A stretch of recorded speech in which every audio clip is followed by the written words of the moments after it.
Hi, I'm Liz, and I'm going to show you how to don the Reynolds Swell Spot. The Reynolds Swell Spot was designed by Jody Reynolds, physical therapist, for patients with head and neck edema who maybe didn't need as much coverage as our Tribute custom units or our VersaFace Swell Spot.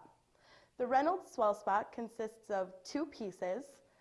One is the adjustable Velcro receptive strap, and the other piece is the actual swell spot that Velcros inside the strap.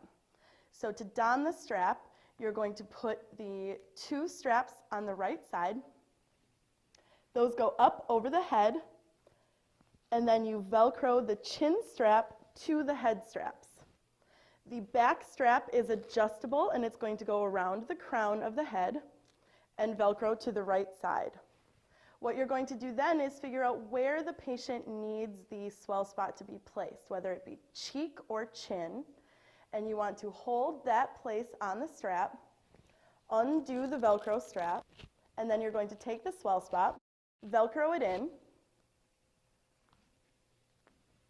and replace the strap. Thanks for watching this donning video. If you have any other questions about the Reynolds Swell Spot or any other swell spot, give us a call.